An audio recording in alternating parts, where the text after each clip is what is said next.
Bonjour à tous. J'en suis déjà à ma 29e vidéo et je me rends compte que je n'ai pas beaucoup parlé de l'Amérique française et de sa plus grande composante qui est aujourd'hui le Québec. Je vais donc me focaliser aujourd'hui sur ce sujet. Comme à l'accoutumée, je vais d'abord faire un bref détour par l'actualité en mentionnant le dernier livre de l'historienne Annie Lacroix-Ries qui vient d'être publié et qui s'intitule « Les origines du plan Marshall, le mythe de l'aide américaine », qui est paru récemment et qui déconstruit le mythe de l'aide américaine aux pays d'Europe occidentale à la sortie de la Seconde Guerre mondiale. J'ai déjà mentionné Annie Lacroix-Ries dans certaines de mes vidéos précédentes et son dernier livre est extrait de l'étude des archives qui, avec le temps, tombent dans le domaine public et qui sont désormais accessibles par les historiens. Lacroix-Ries a ainsi pu exhumer des pièces essentielles démontrant comment le plan Marshall, faussement présenté comme une aide décisive au redressement de la vieille Europe, l'empêcha au contraire de s'ériger en puissance commerciale véritablement rivale des États-Unis. Ce livre reprend certains des éléments que nous connaissons déjà, comme les accords Bloom-Burns de mai 1946, lesquels imposèrent au cinéma français de projeter une majorité de films américains, à savoir 9 productions importées sans droit de douane pour 4 françaises seulement. L'objectif étant d'acculturer le Gaulois réfractaire, d'après Emmanuel Macron, à l'American Way of Life. J'ai déjà expliqué dans mes vidéos précédentes l'influence de ce cinéma sur la politique implicite d'expansion de l'ère de diffusion de l'anglais en Europe continentale. Le livre nous donne aussi une foule de détails concernant la mise en place des structures de domination sur l'économie et la finance, dont l'ECA ou European Cooperation Administration, qui n'existe plus aujourd'hui. C'est ainsi que cette ECA, pour formater les esprits, organisa, entre autres, de très nombreux stages aux États-Unis afin de convertir le patronat français aux méthodes américaines de gestion et de production, tandis que l'accueil de prétendus experts américains dans les entreprises françaises fut fortement recommandé. Le but était double. Premièrement, faire de l'espionnage industriel et deuxièmement, ouvrir la voie aux innombrables cabinets dits de consultation américains qui rapportent actuellement des milliards de dollars aux États-Unis. Bien entendu, tous ces échanges nécessitèrent l'apprentissage et la maîtrise de l'anglais par tous les cadres participant à ces programmes. Bien sûr, leur mise en œuvre eût été impossible en l'absence de collaborateurs locaux, zélés et souvent stipendiés par la CIA, tels que Jean Monnet ou Paul-Henri Spaak, qui sont aujourd'hui vénérés comme les pères de l'Europe, ou plutôt, devrais-je dire, les pères de l'Union européenne, dont les positions sont aujourd'hui totalement alignées sur celles des États-Unis et qui dépossèdent les États membres de la plus grande partie de leur souveraineté. En fait, le citoyen lambda pourra facilement identifier ce type de personnage plus enclin à défendre les intérêts des anglo-saxons plutôt que ceux de la nation à laquelle il appartient, en comptabilisant simplement leurs interventions publiques en anglais dans des circonstances officielles rattachées à leurs fonctions. Il est clair qu'une corrélation existe entre le nombre de leurs interventions publiques de ce type, leur niveau en anglais et leur ardeur à servir ou même dépasser les attentes de leurs maîtres états-uniens. Attention, qu'on me comprenne bien, ces considérations s'appliquent à l'environnement restreint des populations d'Europe continentale et il serait imprudent d'élargir leur application ailleurs sous peine de faire d'énormes erreurs d'interprétation.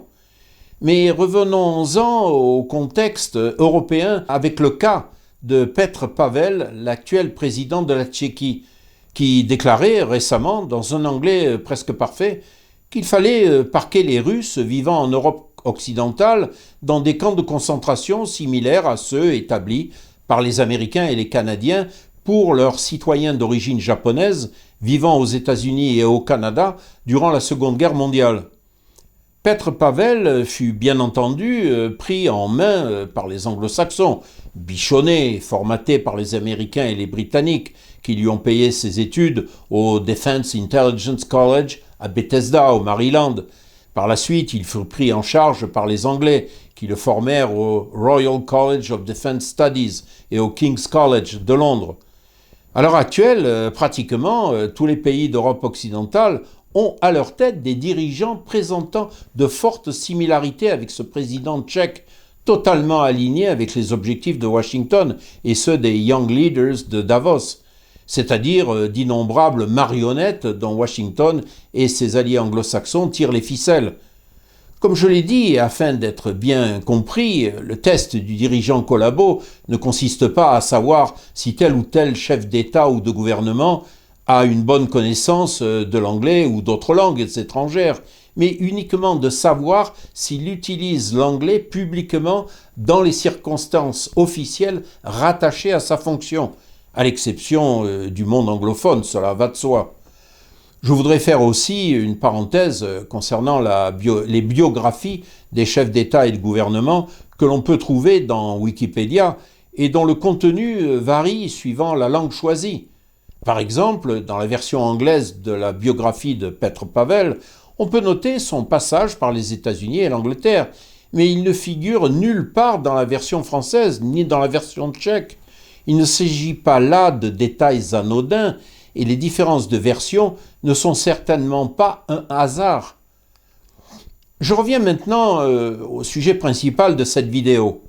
Il paraît que dans la Grèce antique, Euripide disait que celui qui oublie son passé est mort pour l'avenir. Plus proche de nous, le Québécois Mathieu Bock-Côté dénonçait l'endormissement d'un peuple au destin avorté. Cette vidéo, dont l'essentiel est consacré à l'Amérique française, doit donc inclure un peu d'histoire, bien que je n'ai pas l'ambition de faire ici un cours d'histoire. Toute l'histoire de l'Amérique française se trouve dans des livres fort bien documentés, que ce soit au Québec ou en France. Pourtant, en France, la plus grande partie de l'histoire de la Nouvelle-France est passée à la trappe dans les programmes scolaires. Plus de 2 siècles d'existence de la Nouvelle-France sur le continent nord-américain se résume à une demi-page dans les livres scolaires. Encore aujourd'hui, il est curieux de voir ces francophones, qu'ils soient français, belges ou suisses, venant faire du tourisme au Canada pour la première fois, s'exclamer « Regardez, les panneaux sont en français !» en arrivant à l'aéroport de Montréal. Ne sommes-nous pas en Amérique? Ne parle-t-on pas anglais ici? Comment rendre compte de cette ignorance à l'égard de la réalité québécoise? Un peuple ne se souvient guère de ses défaites et de ses échecs, écrivait Gilbert Pileul dans Compagnons d'Amérique. La défaite française de 1760 au Canada a été, volontairement ou pas, rayée de notre mémoire, d'autant mieux que le peu de place accordée à l'histoire de l'Amérique française dans nos programmes d'enseignement contribue à consolider ce phénomène d'amnésie collective. Cela conduit à s'interroger sur l'intérêt porté par les instances officielles de notre éducation nationale aux faits français dans le monde. Je ne sais pas s'il existe un seul élève en France terminant le lycée qui puisse avec certitude dire où se trouve l'Acadie. Les civilisations sont mortelles. Ne survivent que celles qui ont le respect d'elles-mêmes, de leurs traditions évolutives, de leur langue. Méritons-nous d'échapper à la louisianisation, cette forme atroce de mort collective? Dans la même publication, Charles Saint-Pro, qui a présidé l'Observatoire français des études géopolitiques, écrivait « L'histoire n'est pas le culte nostalgique du passé. Elle est, au contraire, ce qu'il y a de plus vivant parce qu'elle enseigne que pour continuer quelque chose, il faudra bien que nous soyons de chez nous et de notre passé. Quand le concept de modernité s'impose comme un impératif catégorique et ne tend qu'à faire table rase du passé, il conduit à couper l'homme de l'histoire et à le déposséder de lui-même. » Quant au chanoine Groulx, Canadien-Français qui a su sortir le peuple québécois de sa torpeur dans la première moitié du XXe siècle, en étant à l'origine du renouveau de sa pensée et de son action, il écrivait en 1937 « L'histoire n'est ni une science spéculative ni une discipline de dilettante. Essentiellement dynamique, elle ne saurait se passer d'inspirer, sinon de formuler, des disciplines d'action. Celui qui oublie son passé est mort pour l'avenir. Ce propos est on ne peut plus pertinent à propos de l'histoire franco-américaine. Tout d'abord, l'étude de cette histoire nous permet de rejeter sans ambiguïté les explications des manuels de l'histoire officielle telles qu'elles ont été écrites par les vainqueurs, version auxquelles les vaincus se sont rapidement ralliés, sauf au Québec. Ensuite, ces divers aspects font remarquablement écho à la période contemporaine et illustrent brillamment la pérennité de certaines des caractéristiques des peuples, en dépit de l'évolution des régimes politiques. Cependant, son plus grand intérêt est de démontrer indubitablement les dégâts profonds que peuvent causer ceux qui se mettent mentalement en état d'infériorité par rapport à d'autres, plus particulièrement quand il s'agit de décideurs, de chefs d'État, de militaires et autres prétendues élites. Une société qui arrive à provoquer une telle évolution mentale chez son adversaire prépare parfaitement le terrain de sa victoire, et dans de nombreux cas, elle a déjà gagné avant même d'avoir à prendre les armes. Entre le moment où la perte du Canada est entérinée par le traité de Paris et le moment où Jacques Cartier en prit possession à Gaspé au nom de François Ier, il s'est écoulé 239 ans, soit presque un siècle de plus que l'occupation française en Algérie, une des plus anciennes colonies de la période contemporaine et dont la mémoire est encore vive, à la fois en France et en Algérie. Verrazzano avait pris possession de toute la Francescane ou Nouvelle-France, depuis le nord de la Floride jusqu'à l'Acadie, au nom de François Ier en 1524. Puis le Malouin Cartier, Jacques Cartier, découvrit l'estuaire du Saint-Laurent le 24 juillet 1534. Toutefois, ce n'est qu'après 1600 que l'immigration deviendra significative en Nouvelle-France.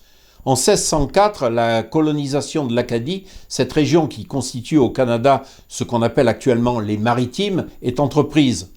En 1608, Champlain fonde la ville de Québec. Quiconque étudie l'histoire de la Nouvelle-France doit d'abord se familiariser avec les lieux, débaptisés après 1760 par les Anglais, et contrairement à ce qui s'est passé aux États-Unis, où plus de 4000 noms français de la toponymie états-unienne ont été conservés. Le changement de la toponymie est essentiel quand un peuple veut prendre la place d'un autre en invalidant automatiquement les titres de propriété qu'il pourrait avoir. On a déjà vu ça au Proche-Orient, après 1948, mais aussi dans d'autres parties du monde, lorsqu'un nettoyage ethnique est à l'ordre du jour. En 1667, le traité de Breda fixe les frontières entre la Nouvelle-France et la Nouvelle-Angleterre. Temporairement occupée par les Anglais, l'Acadie revient à la France. Les immigrants français sont principalement du Poitou. Leur principale motivation est économique. Attirés par l'appât de terres libres qu'on leur disait fécondes, ils ne sont pas déçus puisque la pêche et le lucratif trafic de fourrure viennent s'ajouter à la très prospère activité agricole. Au cours des décennies qui suivront, et tout en conservant leur langue et leur religion, ainsi que d'autres caractéristiques de leurs origines, ils auront néanmoins conscience de former un peuple nouveau. Les pères pèlerins de Nouvelle-Angleterre sont venus, quant à eux, avec des intentions spirituelles. Protestants puritains d'une foi farouche et austère, ils avaient été écœurés par les persécutions du roi Jacques Ier d'Angleterre. Ils avaient préféré abandonner leur patrie et la vieille Europe plutôt que de céder quoi que ce soit de leurs convictions religieuses. Boston, capitale de la Nouvelle-Angleterre, sont à leurs yeux la Nouvelle Jérusalem. À l'heure actuelle, on a tendance à oublier ce caractère fanatique de la fondation des États-Unis. Le fameux procès des sorcières de Salem en 1692, durant lequel plusieurs dizaines d'accusés furent torturés et 19 furent pendus, donne une assez bonne idée de la mentalité de l'époque. Sauvageau écrivait « Le moindre soupçon de catholicisme était une accusation aussi grave que celle de sorcellerie. La religion romaine n'était pour les puritains qu'une autre manifestation du démon. Une des raisons majeures de leur départ d'Europe était de fuir les damnés papistes et voilà qu'ils se retrouvaient à leur porte. » À une époque où le pape est carrément qualifié d'antéchrist, la guerre contre la Nouvelle-France est donc une guerre sainte qui va servir aussi d'excellent prétexte pour faire main basse sur les pêcheries et le commerce des fourrures. Les préoccupations mercantiles s'entrelacent donc avec la propagande excitant le patriotisme et qui souligne la mission protestante et la haine de l'ennemi. Un auteur qui signe Philo Americus dans le New York Gazette du 26 mai 1755 a des accents inspirés. « Si je t'oublie, ô Amérique anglaise, que ma main droite se paralyse, si je perds ton souvenir, que ma langue s'attache à mon palais. Souviens-toi, Seigneur, des enfants de la France, qui disent de notre patrie, qu'elle soit abattue, qu'elle soit rasée. Aux filles du Canada, qui doit être détruite, heureux qui te traitera comme tu voudrais nous traiter. Heureux qui saisira tes enfants et leur brisera la tête contre la pierre. L'opinion, ajoute-t-on, s'élève avec une espèce d'horreur contre les Français. En définitive, l'opinion anglaise se dresse contre la France et le Canada dans un concert très bien orchestré de réprobation contre tout ce qui est français. Cette technique n'a pas changé de nos jours. On diabolise l'ennemi avant de le combattre, afin que les pires exactions deviennent un devoir moral. On pille, on tue, on détruit les récoltes avec fanatisme. En Angleterre même, où l'on est considérablement plus modéré, on se moque avec plus de dépit que d'esprit des maîtres à danser, des tailleurs, des coiffeurs et des cuisiniers français. N'oublions pas qu'au XVIIIe siècle, le français est la langue de toute l'Europe, y compris la Russie. Toute l'Europe policée qui comprend les intellectuels, les savants, les écrivains, les hauts fonctionnaires et les chefs d'État. En Angleterre, on dénonce les Anglais qui singent ainsi les Français. Un passage du London Magazine de juillet 1757 nous en donne une idée. Trop de jeunes Anglais apprennent le français. On dit que la langue et les modes françaises finiront par instaurer la monarchie universelle de la France. J'en suis persuadé. Chaque jour qu'un précepteur ou un répétiteur français enseigne à la jeune Nice et aux jeunes masters la langue de son pays, il en profite pour seriner à leurs oreilles la gloire, l'éclat, la puissance, en un mot, le je ne sais quoi de ce florissant royaume. Ainsi, les Français nous amènent à nous soumettre nous-mêmes à eux. C'est pour eux une manière bien plus facile et bien plus sûre de venir à bout de nous que s'ils s'avançaient tambour battant, l'épée au clair et la baïonnette au canon. Le fort Pentagouet, sur la côte de l'Acadie occidentale, aujourd'hui situé dans l'état du Maine, fut attaqué le 10 avril 1674.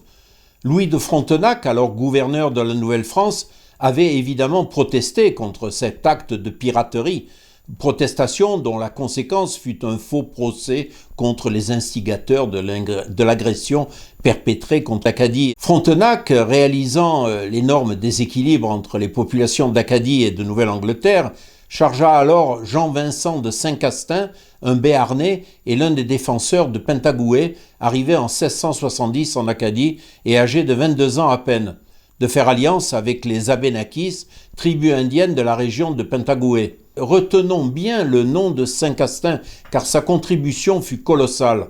Saint-Castin vivra ainsi plus d'un quart de siècle chez les Abénakis. Il apprit leur langue et leurs coutumes et se maria avec Pidiansk, la fille de Madoka Wando, le chef des Abénakis lui-même.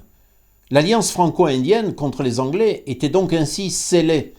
Il faut aussi préciser que selon les apôtres de la Nouvelle-Jérusalem, les indigènes de l'Amérique appartenaient à une race maudite. Les Indiens ne relevaient pas du domaine du Seigneur, mais de celui du démon, ce qui justifiait leur extermination. Cette théorie était commode pour anéantir au nom de Dieu les tribus indiennes purement et simplement. Il n'est pas de bon Indien qu'un Indien mort, disait-il. Dès leur arrivée dans le Nouveau Monde, les Français avaient adopté une attitude inverse vis-à-vis des autochtones. Persuadés que le Christ avait apporté sa bonne nouvelle à toute l'humanité, y compris la population primitive d'Amérique, ils avaient entrepris de convertir les Indiens, d'où la multiplication des missions catholiques. En accord avec le gouvernement royal, jésuites et récollets s'employèrent à amener les indigènes au christianisme.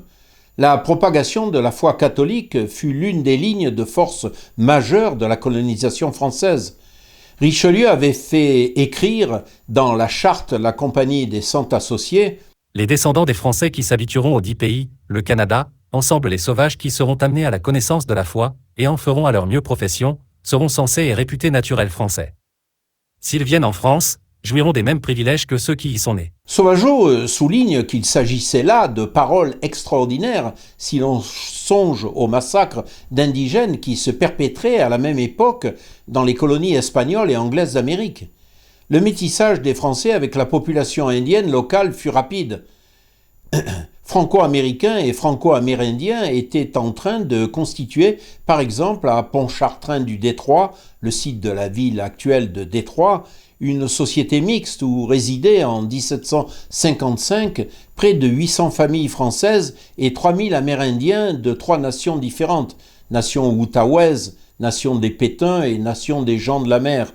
Une nation métissée, nouvelle, alliant la culture et la civilisation française avec la perception amérindienne de la nature et de la place de l'homme dans cette nature.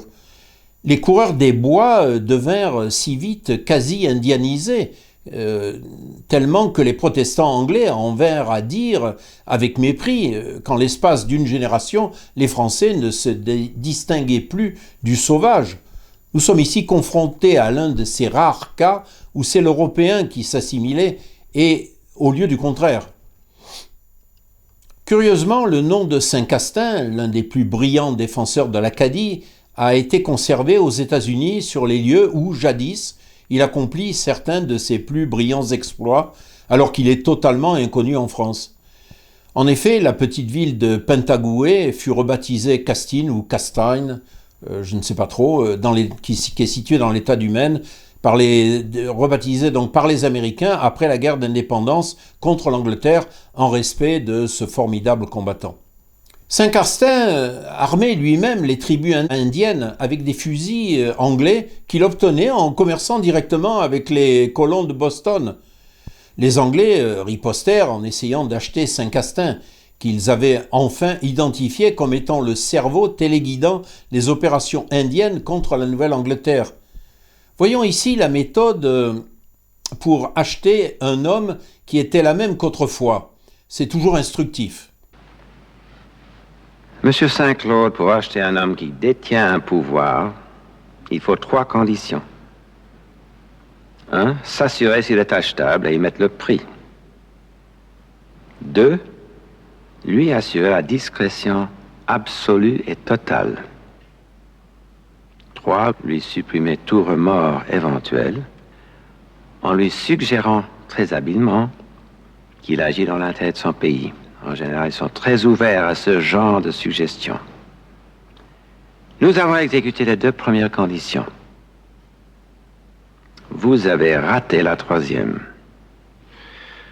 Les gens qu'on achète savent très bien qu'ils n'agissent pas par intérêt national.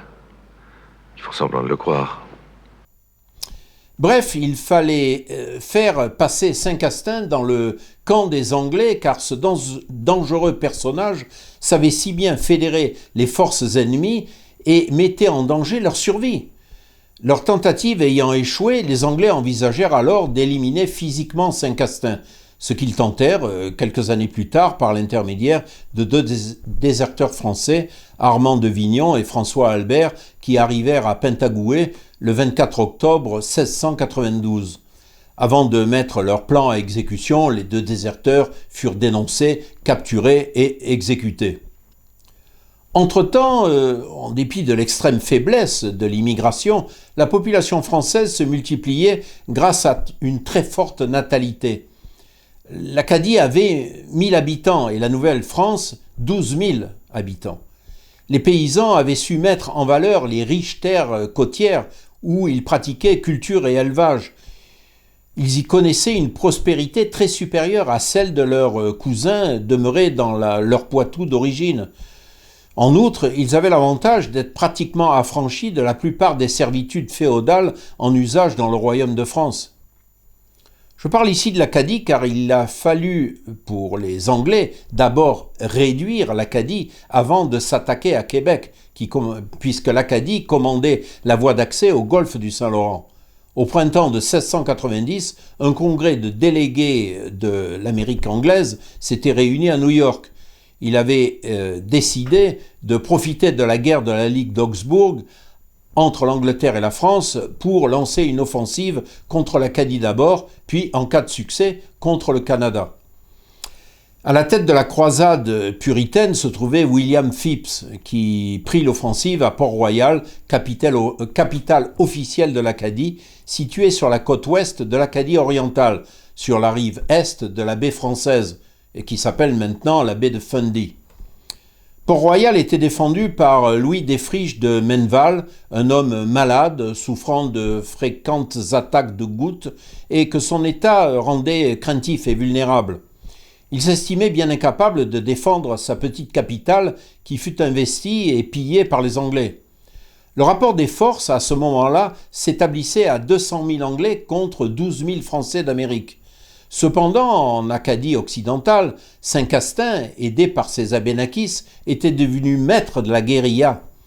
Au Canada, le gouverneur Frontenac tenta avec succès d'abuser les Anglais sur ses forces réelles en portant la guerre sur le territoire même de la Nouvelle-Angleterre et en effectuant simultanément plusieurs opérations dans des zones différentes. C'est ainsi que le moine de Sainte-Hélène, parti de Montréal et accompagné par 2 de ses frères, de Bienville et d'Iberville, s'était emparé de Schenectady, à proximité d'Albany. Hertel, lieutenant de milice à Trois-Rivières, avait capturé Salmon Falls, de nos jours rebaptisé Nerwick, dans le New Hampshire. Une autre expédition punitive, dirigée par Saint-Castin et accompagnée de Robineau de Portneuf, dévasta Casco sur la côte atlantique, en représailles à l'opération anglaise sur Port-Royal. Les faiblesses du système français étaient quand même devenues apparentes et le 20 août 1690, William Phipps tenta sa première expédition contre Québec. Le 17 octobre, Phipps adressa un ultimatum aux défenseurs de Québec, auquel Frontenac répondit par une phrase qui l'a rendu célèbre. « Je n'ai point de réponse à faire que par la bouche de mes canons et à coups de fusil. » L'expédition de Phipps échoua lamentablement et la flotte britannique endommagée regagna la Nouvelle-Angleterre. En 1691, Villebon devint gouverneur de l'Acadie et choisit un nouveau site pour la capitale, Naxua, rebaptisée aujourd'hui Fredericton, la capitale du Nouveau-Brunswick. Ce nouvel emplacement était justifié car il permettait une liaison bien plus rapide avec Québec que Port-Royal ne le permettait. Peu après, de nombreux problèmes assaillirent les Anglais. Une maladresse permit à Villebon de capturer une partie de l'état-major anti-français de la Nouvelle-Angleterre. L'expédition de Phipps contre Québec avait coûté cher et avait découragé la population de Nouvelle-Angleterre, phénomène encore accentué par les attaques incessantes des Abénakis de Saint-Castin. Des conflits opposaient les Hollandais aux Anglais de la Nouvelle-Amsterdam, devenue la Nouvelle-York. De plus, des épidémies de petites véroles, c'est-à-dire la variole, sévissaient à travers le pays. En septembre 1691, Saint-Castin écrivit à Frontenac « Les Anglais de Boston sont extrêmement bas et jamais le pays n'a été plus facile à prendre. » Ce dernier avait un réseau d'espions travaillant pour lui en Nouvelle-Angleterre afin d'être tenu au courant de tout ce qui s'y tramait contre la Nouvelle-France. Le rôle de ces espions était également de préparer une offensive générale contre les colonies anglaises prévue par Frontenac. En raison de la faiblesse des moyens humains, l'offensive française s'appuyait sur une guérilla efficace sur terre comme sur mer. C'est ainsi que les corsaires, à la solde des Français, tels que le dénommé Baptiste, capturèrent plusieurs dizaines de bâtiments ennemis. Quant aux troupes terrestres, une grande mobilité, l'effet de surprise qui accompagnait leurs attaques, des retraites prudentes et rapides lorsqu'elles se découvraient en position de faiblesse et la coopération des Indiens Abénakis leur permettaient de maîtriser le terrain. Toutefois, une attaque massive contre Boston et Manhattan, c'est-à-dire New York, était pour Frontenac la seule solution qui mettrait en sûreté toutes ses côtes.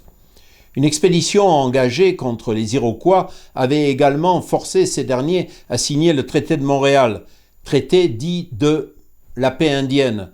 Iberville et Saint-Castin s'emparèrent de Fort William Henry à Pemquid, à l'embouchure de la rivière Kennebec, alors nommée Kinibequi, non loin de Boston et qui était, pour les Indiens Abénakis, le symbole de la puissance anglaise.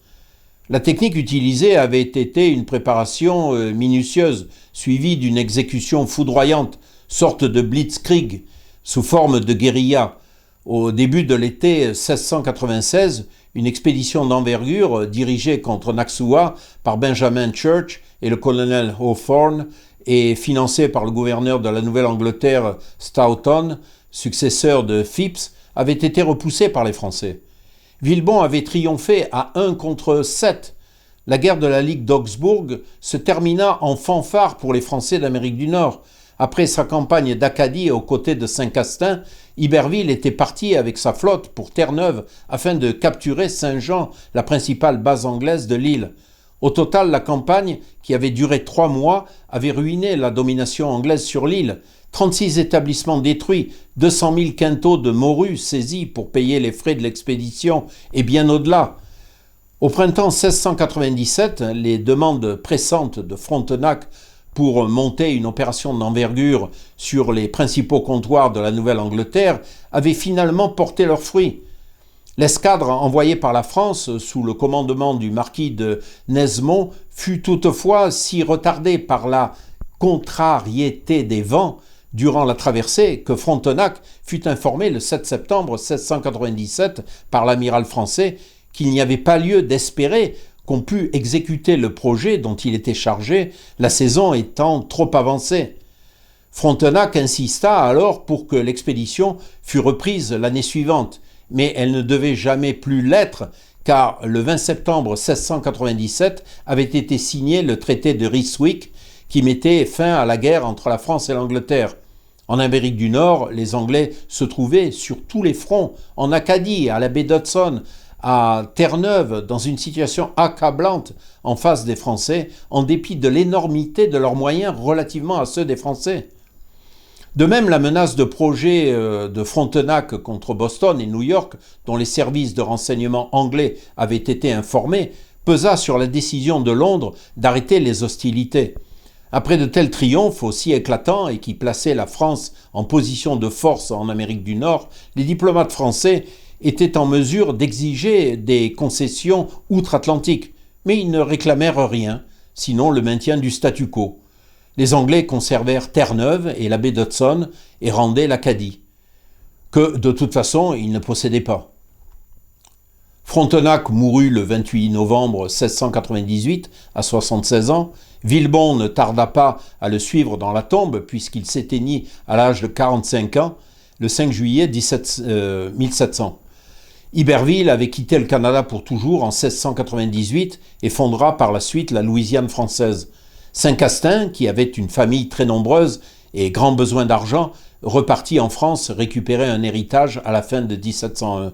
C'est surtout à la lumière des bévues commises par leurs successeurs que l'on pourra, a posteriori, vraiment apprécier la qualité de cette équipe vraiment exceptionnelle. Sur le plan militaire, un siècle de combat avait démontré clairement que le sort d'une place dépendait souvent beaucoup plus du caractère de son commandant que du rapport de force. En fait, les Français avaient multiplié leurs victoires en Amérique du Nord durant les dernières années de la guerre de la Ligue d'Augsbourg, avec un rapport de force de 300 000 contre 15 000 en faveur des Anglais, soit à 20 contre 1. Lorsque l'Amérique française s'est effondrée plus tard, au cours de la guerre de 7 ans, 60 ans plus tard, la disproportion des forces s'était en fait un peu améliorée en faveur des Français, puisqu'ils luttaient désormais à 1 contre 18. À n'en pas douter, ces victoires spectaculaires à la fin du XVIIe siècle reflétaient la valeur des hommes qui conduisaient la lutte du côté français et leur stratégie efficace. Combativité, fermeté, audace mais prudence, refus de considérer les autochtones comme étant fondamentalement différents d'eux et intelligence d'en faire des alliés. Quant à leur méthode de guerre, Sauvageot écrivait « Elles étaient la conséquence de l'infériorité même de leur force et un moyen de la compenser. Refus de la guerre en dentelle à l'européenne. Pratique constante de la guérilla. De même, refus de la défensive, de la guerre statique qui conduirait les Français au désastre, compte tenu de la faiblesse de leurs ressources. Adoption de stratégies offensives, visant souvent à faire illusion à l'ennemi et le tromper sur les forces réelles de son adversaire. Utilisation de la force de l'ennemi même pour le combattre en commerçant avec lui. Utilisation des hommes des milices, bien supérieurs en nombre aux soldats réguliers qui, à cette époque, étaient souvent des mercenaires qui n'obtenaient de la guerre que leurs soldes alors que les miliciens défendaient leurs terres et leurs biens, et connaissaient bien le pays. L'équipe exceptionnelle des Saint-Castin, Villebon, Frontenac, Iberville qui s'estompa à la fin du XVIIe siècle ne fut malheureusement pas remplacée. On constata par la suite que très souvent, des administrations fraîchement débarquées de France et ne connaissant pas le terrain prirent des décisions en dépit du bon sens, quelquefois inspirées par l'intérêt bassement personnel. Par exemple, Brouillan, qui décide d'installer la capitale de l'Acadie à Port-Royal en 1702, le fait pour garantir davantage son indépendance par rapport à Québec, alors que le point logique serait Naxoua, c'est-à-dire Fredericton d'aujourd'hui, ville à partir de laquelle le projet de rocade, c'est-à-dire une voie de communication avec Québec, était envisageable. Les combattants du Canada du XVIIe siècle découvrirent qu'une défense ne peut être efficace que si elle mobilise les populations des territoires qu'elle concerne, alors qu'il faudra attendre la Révolution française pour avoir recours à la conscription de masse. Prenant exemple sur leurs amis indiens, les Français d'Amérique devinrent vite des experts de la guérilla. Parkman, historien de Boston, a écrit les lignes suivantes à leur propos. Forestier habile, adroit et hardi canotier. Les bois, les lacs, les cours d'eau étaient son lieu d'étude, et là il était un savant consommé. Toujours prêt à combattre, servant le plus souvent sans paye, ne recevant du gouvernement que ses provisions et ses embarcations, il était prêt d'avance, en tout temps, pour toute entreprise périlleuse. Et, dans la guerre d'escarmouche ou d'embuscade, il y en avait peu qui puissent lui être comparés. Un pouvoir absolu disposait de lui et des chefs expérimentés tiraient le meilleur parti de sa valeur redoutable. Approche patiente de l'ennemi, embuscade, fuite devant un adversaire trop supérieur en nombre, attaque rapide comme la foudre dans le cas inverse, opération conduite en tout temps, même durant les hivers les plus rudes, invention du camouflage portée à son point de perfection, ruse qui consistait par exemple à annoncer aux Anglais d'une place forte qui résistait qu'ils seraient livrés aux Abénakis à l'issue du siège, pour assouvir leur désir de torture si leur reddition n'était pas immédiate. Les habitants de la Nouvelle-Angleterre, quant à eux, n'acceptaient d'être mobilisés que pour de courtes périodes. Ils aspiraient à retourner à leurs occupations habituelles le plus vite possible. Quant aux troupes régulières, elles n'étaient détachées de leur théâtre d'opérations européen que pour quelques mois au plus. Leur présence en Amérique était onéreuse. On leur faisait regagner la mère patrie le plus vite possible. Mao Tse-tung, ce maître incontesté de la guérilla, écrivit dans sa stratégie de la guerre révolutionnaire « Nous savons tous que dans un combat de boxe, le boxeur raisonnable recule souvent d'un pas, tandis que son adversaire stupide fait étalage de toute sa force et de son habileté dès les premiers instants comme une avalanche. Le résultat est que, d'ordinaire, celui qui a cédé quelques pas abat l'avalanche. » Dans la vidéo 30, je reviendrai davantage sur les facteurs psychologiques ayant entraîné la perte de la Nouvelle-France plus que sur la défaite elle-même. C'est cela l'exercice pédagogique auquel nous devons nous soumettre si nous voulons progresser et reprendre notre place pleine et entière au sein de sociétés qui soient réellement francophones. Si vous avez apprécié cette vidéo, rediffusez-la et partagez-la avec vos amis et collègues de travail. Avant toute chose, nous devons gagner la bataille des idées auprès des gens éveillés qui devront ensuite convaincre ceux qui décident pour eux qu'ils agissent globalement contre leurs intérêts directs. Dans le but de nous asservir, des intérêts puissants ont pris pour cible notre langue afin de la dénaturer dans un premier temps et de la détruire comme ciment des sociétés francophones. Il faut prendre conscience des facteurs qui ont fait reculer de manière spectaculaire l'influence qui s'exerçait par le biais de la langue française dans tous les domaines avant la Seconde Guerre mondiale. Il nous faut comprendre pourquoi les peuples francophones occidentaux sont sous occupation mentale et qu'il leur est difficile de se dépêtrer du carcan imposé par des institutions qui ont été créées par des acteurs extérieurs aux nations concernées. N'oublions pas que dans les pays francophones du Nord, nous sommes ignorés des merdias, sauf au Québec.